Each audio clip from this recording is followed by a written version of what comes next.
c'est le dernier rendez-vous du point de l'actualité vu par les canards dans leur parution du jour. Et ce sera avec Kodjovi Ametonou. Kodjovi Ametonou, bonjour. Bonjour Joël Todji, bonjour également nos amis téléspectateurs. On boucle notre randonnée de la semaine avec quelle information spécifique? Du Boni Yayi? Oui, l'audition annoncée aussi bien de Boni Yayi que de Guy Topé aujourd'hui, vendredi, préoccupe donc la plupart des canards ce matin. Donc je pense que oui, chacun doit pouvoir répondre de ses actes sur le territoire national à partir du moment où les tests en vigueur doivent être respectés. Mais de quels actes s'agit-il? Est-ce que Yayi Boni est au fait donc des postes sur lesquels il doit être auditionné? C'est là aussi la grosse interrogation. Sans oublier qu'il y a aussi une affaire qui éclabousse le monde universitaire depuis quelques jours.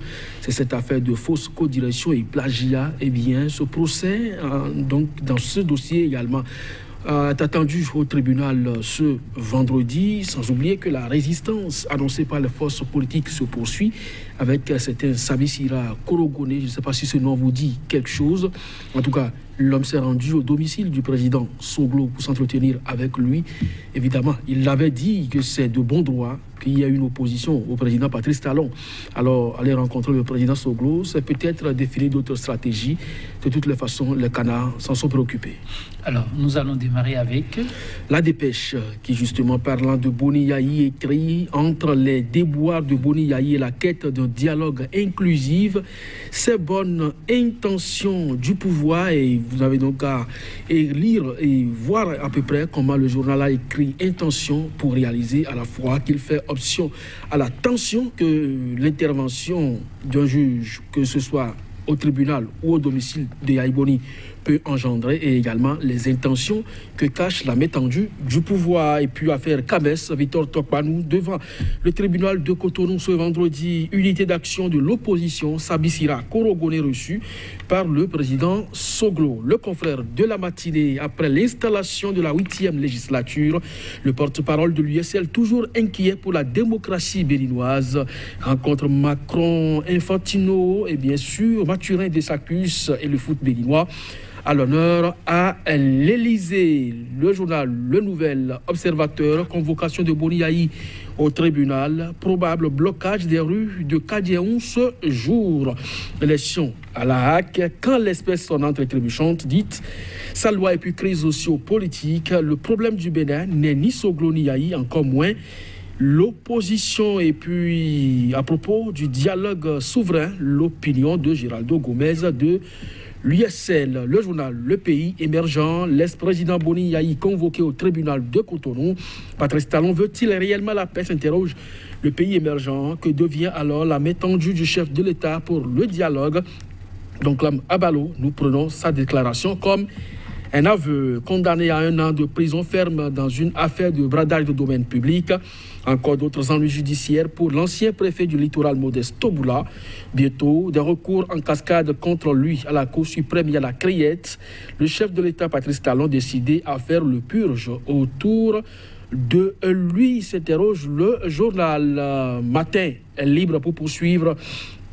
L'ancien Premier ministre de Boni Yayi rend le silence. Zissou parle de la gestion atypique de Talon, climat socio-politique et post-législative, les signes d'une main tendue déguisée, évolution de la situation à Kadiaoun, la sécurité privée de Yayi encore réduite et puis violence post-électorale. Guy Mitop est convoqué au tribunal. Point média, Lionel Zissou s'exprime et prévient.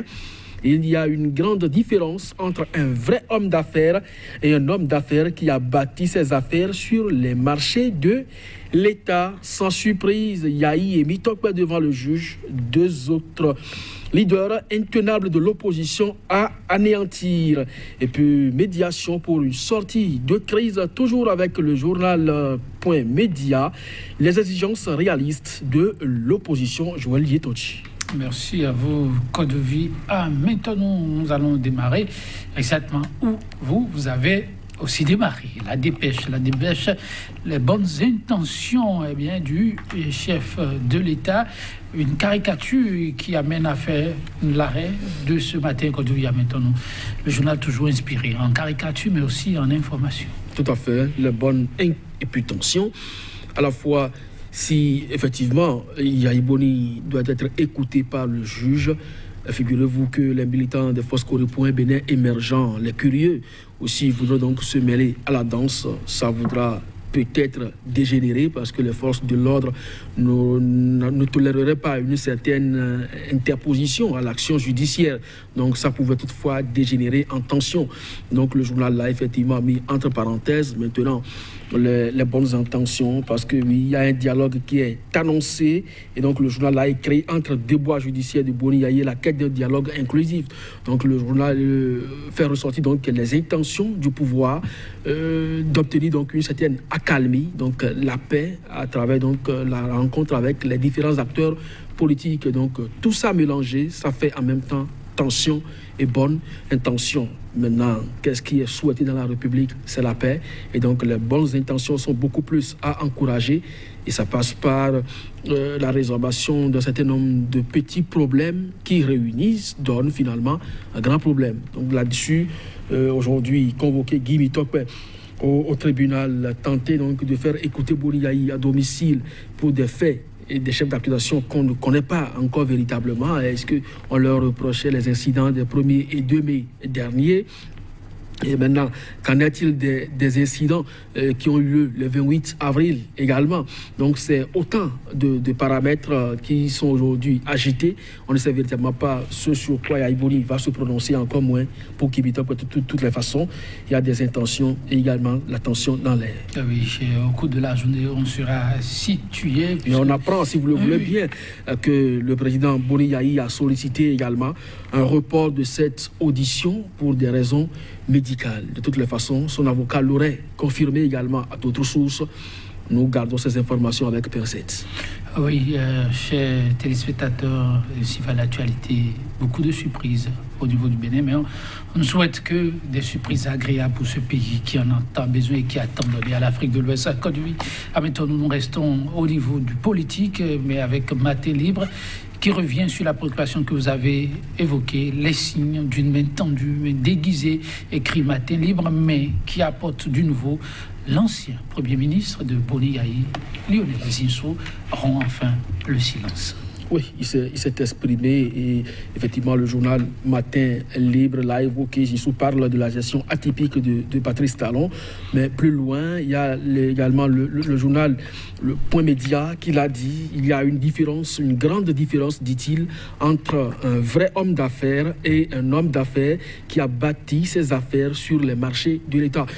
Lionel Zinsou, vous l'avez dit, Premier ministre, ancien Premier ministre de Thomas Boni Yayi, mais c'est aussi un opérateur économique, donc un homme d'affaires. Et donc quand il parle en ces termes, il sait effectivement de quoi il parle. Un vrai homme d'affaires, pour lui, c'est celui qui va donc à la conquête du marché et qui ramène des devises et qui sait investir également. Mais quand on bâtit ses affaires, dit-il, sur les marchés de l'État et on devient chef, il y a forcément un conflit d'intérêts. Et beaucoup l'avaient déjà agité en 2015, quand Sébastien Djamé Adjavon et Patrice Athanas Guillaume Talon se sont annoncés comme de potentiels candidats pour cette élection présidentielle de 2016 qui finalement a vu couronner le président Patrice Talon. Ça n'a pas raté. Aujourd'hui, malgré qui s'est dessaisi donc de la gestion officielle de ses affaires. Les gens continuent pas à voir une certaine inimitié entre ces différentes entreprises et les structures financières du pays. Qu'en témoigne le port autonome de Cotonou, aujourd'hui géré par le PVI avec une certaine délégation aux Belges. Il y a le secteur coton qui est complètement pris en charge donc par le volet présidentiel. Bref, c'est-à-dire simplement que le Premier ministre, l'ancien Premier ministre Lionel Zinsou, il sait de quoi il parle. Les affaires au sommet de la République, elles ne manqueront jamais. Mais lorsque vous êtes d'office lié à ces affaires en tant que président de la République, ça pose des problèmes de conscience. Problème de conscience au niveau du sommet de l'État, au niveau politique. Problème de conscience aussi quand il vient maintenant dans le monde des professionnels de médias.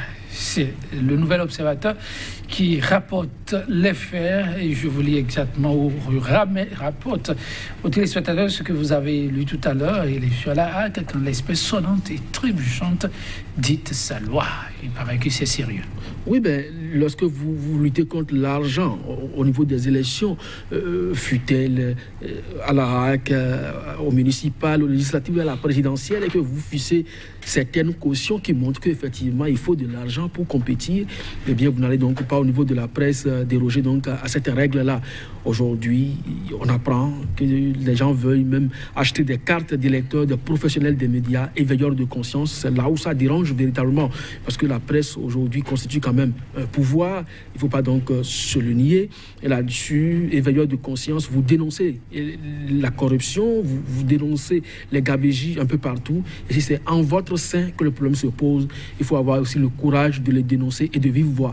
Et donc, ces différents candidats à l'élection à la HAC qui s'adonnent à cette pratique, qu'ils sachent très bien qu'on a les yeux rivés sur leur méthode, leur comportement, et en son temps, on va pouvoir donc les nommer et publiquement pour pouvoir donc montrer jusqu'à quel point la presse également est aux côtés des différentes actions de la société civile qui participent donc à la transparence et à la bonne gouvernance. On ne peut pas quand même tolérer que pour des élections des professionnels des médias qui vont représenter la presse au niveau de la HAC, on puisse faire usage de l'argent pour acheter les consciences. Merci, que devient étonnant. Merci mesdames, messieurs. Rendez-vous lundi prochain.